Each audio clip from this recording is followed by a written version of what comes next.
आग्रह है भगवान का। सुखदेव भगवान का जन्म कैसे हुआ, सुखदेव भगवान कौन है पिछले जन्म के, आइए इस चर्चा को सुनते हैं। सुखदेव भगवान कौन है। बरसाने में जब श्री राधा रानी थी, जब राधा रानी छोटी ही थी, तो राधा रानी के पास एक तोता था। मैया, ओ मेरी माँ, ओ मेरी माँ, कहाँ ध्यान है? अच्छा ये बताओ, बरसाने में श्री राधा रानी थी, उनके पास एक नन्हा सा तोता रहा करता था। रोज तोते को अनार के दाने खवाया करती थी श्री राधा रानी, और बोला करती थी, शुक बोलो श्री कृष्ण, शुक बोलो श्री कृष्ण, शुक बोलो श्री कृष्ण। वो अनार का दाना कभी कंधे पर बैठ जाए तोता, कभी राधा रानी के सिर पर बैठ जाए, कभी हाथ में आए तो राधा रानी हाथ में अनार का दाना लेकर और तोते को खवाए और कहे, शुक बोलो श्री कृष्ण। तोता बोलता, श्री कृष्ण श्री कृष्ण श्री कृष्ण, प्रेम से बोलता।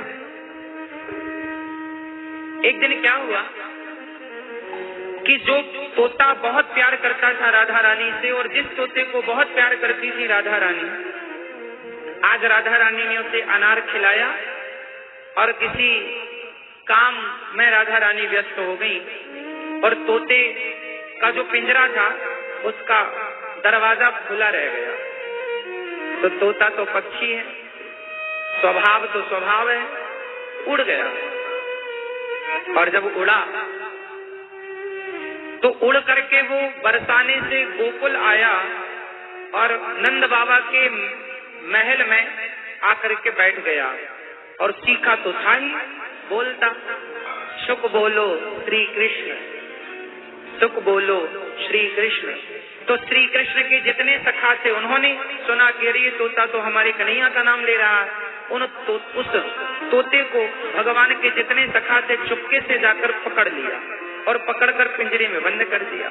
अब राधा रानी आई, अपने काम को पूरा करके देखा तो पिंजरा खुला, तोता नहीं। सारी सखियों को बुलाया, कहाँ गया हमारा शुक, शुक हमारा कहाँ गया? किसी ने नहीं बताया, कहाँ चला गया? राजा के पास, वृषभानु जी के पास सूचना पहुंची कि राधा रानी का शुक कहीं गायब हो गया। सेना को आदेश दिया गया, जाओ ढूंढ कर लाओ। सारी सेना चारों तरफ फैल गई उस शुक को ढूंढने के लिए, पर किसी को नहीं मिला। कुछ सैनिक जब गोकुल आए तो बच्चों को देखा उसी शुक के साथ खेलते हुए। सूचना पहुंची, वृषभानु जी को सूचना मिली कि गोकुल में नंद महल में देखा गया है तोता। वृषभानु जी जाने लगे तो राधा रानी बोली, मैं भी जाऊंगी।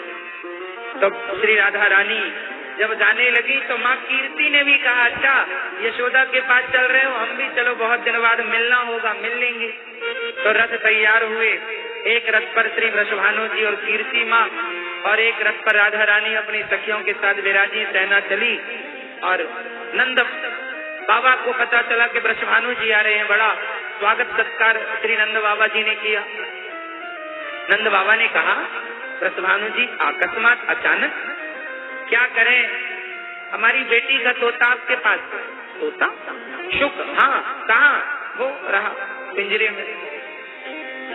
बच्चों को बुलाया गया, क्यों ये शुक कहाँ मिला?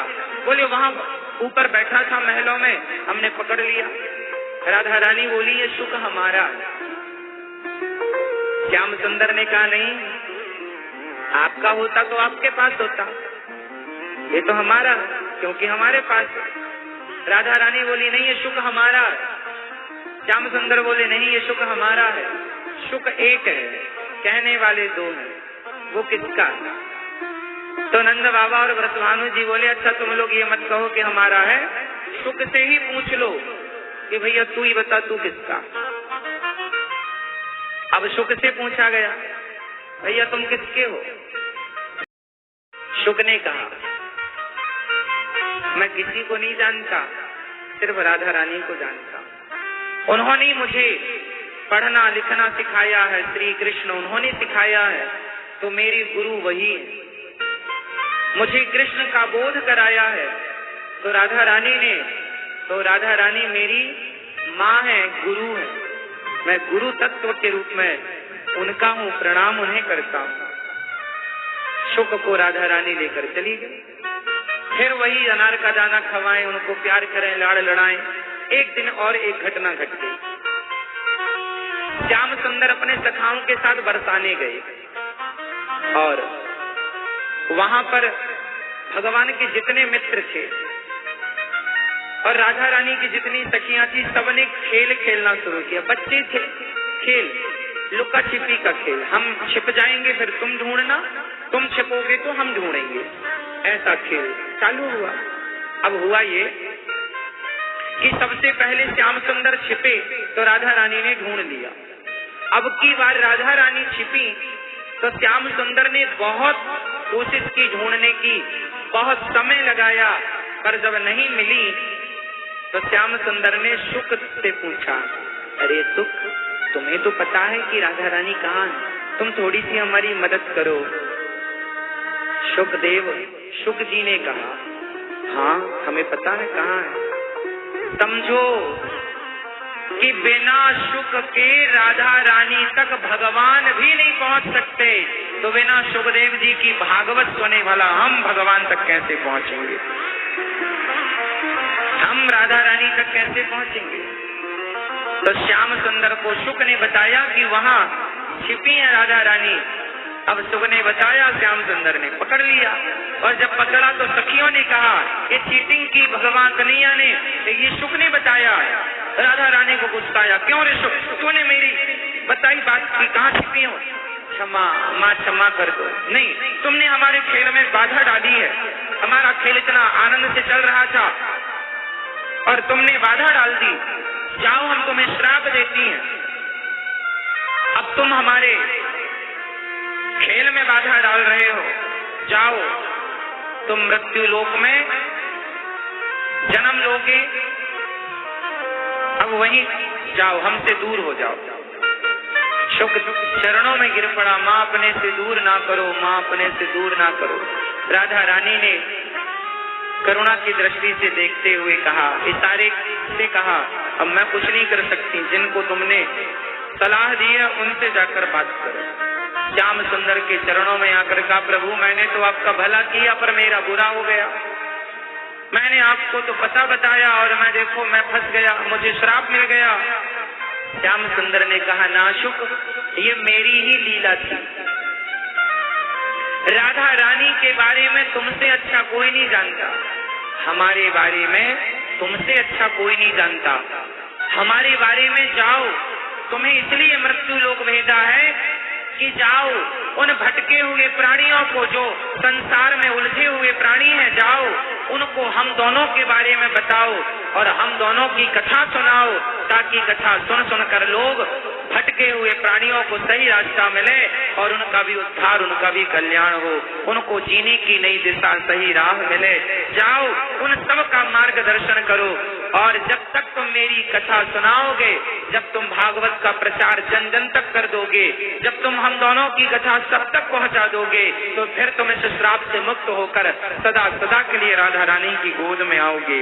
वही तोता श्राप के कारण शुकदेव भगवान के रूप में प्रकट हुए, शुकदेव भगवान के रूप में, जिन्होंने भागवत कहा, भागवत जी की कथा सुना सुना करके और सबके हृदय को कृष्ण और राधा से जोड़ा, फिर वो श्राप से मुक्त हो गए। वही शुक अमरनाथ के जंगल में तोती के गर्भ से प्रकट हुए। भगवान शंकर ने पार्वती को कथा सुनाई तो वहाँ तोते ने भी सुनी, फिर शंकर जी ने मारना चाहा कि चोरी से सुन ली है, तो व्यास जी की पत्नी के गर्भ में मुंह से प्रवेश कर गए और गर्भ में चले गए।